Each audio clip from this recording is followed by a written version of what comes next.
नमो नमः। अहमस्मि डॉक्टर रामकुमार झा, अंशकालिक सहायक प्राचार्यः, ज्योतिषं पूर्णिमा राम प्रताप संस्कृत महाविद्यालयः, बैगनी, दरभंगा। इदानीं मया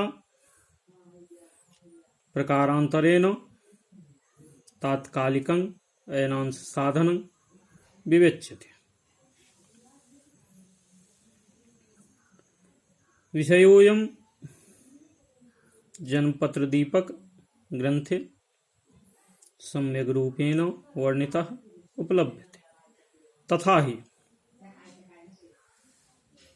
भूनेत्रवेदोऽंशकस्त्रिघ्नः खाभ्रासुभिर्हृतः वर्षारम्भे येनांसाः स्युः स्फुटा गणितकोविदः भागिकृतो भगो भक्तः खाभ्रवेदैः फलं भवेत् कलाद्यं तेन संयुक्ताः स्फुटास्तात्कालिकाः स्मृताः।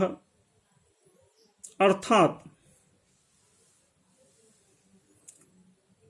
भूनेत्रवेदैः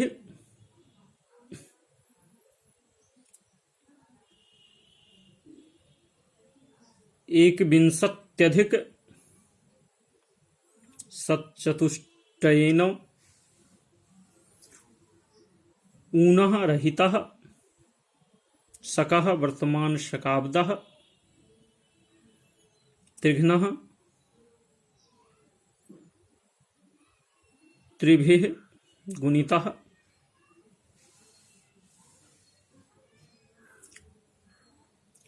खाभ्रासुभिः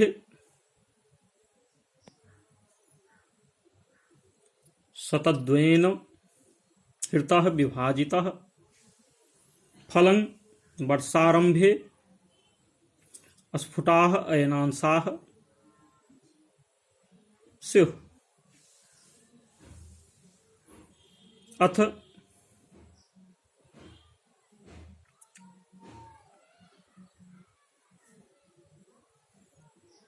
भगः सूर्यः भागिकृतः अंशात्मकः कार्यः।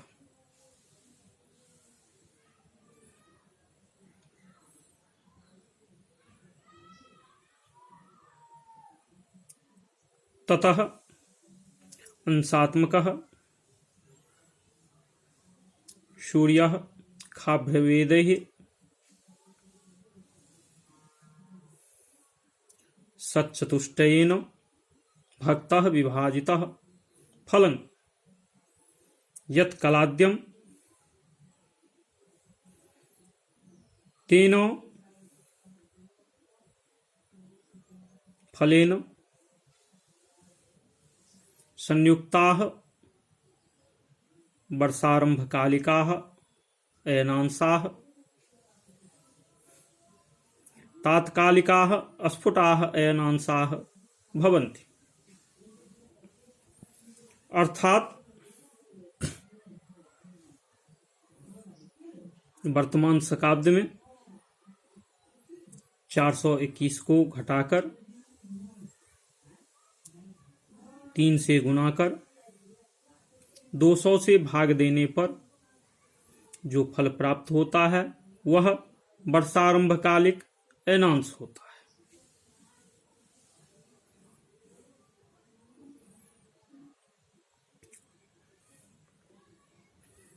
है। स्पष्ट सूर्य को अंशात्मक बनाकर 400 से भाग देने पर जो कलादि फल हो, उस कलादि फल में वर्षारंभकालिक स्पष्ट अयनांश को जोड़ने पर तात्कालिक स्पष्ट अयनांश सिद्ध होता है। अब इसे समझने के लिए मैं यहाँ उदाहरण प्रस्तुत कर रहा हूँ।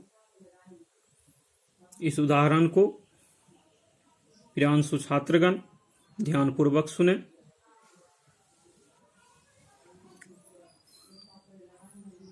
यहाँ पर वर्तमान शकाब्द 1855 मान लेते हैं। और तात्कालिक स्पष्ट सूर्य 11 राशि 20 अंश 50 कला यहां पर कल्पना किया। अब नियमानुसार शकाब्द 1855 में 421 को घटाया तो यहां पर शेष 1434 प्राप्त होता है। अब इस 1434 को 3 से गुना कर 200 से भाग देने पर यहां पर फल 21 अंश 30 कला 36 विकला प्राप्त होता है, जो सकारंभकालिक स्पष्ट एनांश हुआ। अब स्पष्ट सूर्य 11 राशि 20 अंश 50 कला को अंशात्मक बनाया तो यहां पर 350 अंश 50 कला प्राप्त हुआ। अब इसे 400 से भाग दिया तो यहां पर फल 0 कला 53 विकला प्राप्त हुआ। अब इसे वर्षारंभकालिक स्पष्ट एनांश में जोड़ दिया तब यहां पर 21 अंश 31 कला 29 विकला फल प्राप्त हुआ, जो तात्कालिक स्पष्ट एनांश सिद्ध हुआ। अब इसी तात्कालिक स्पष्ट एनांश से आगे लग्न साधन करेंगे,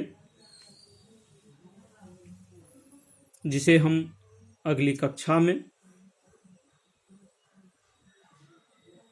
प्रस्तुत करेंगे।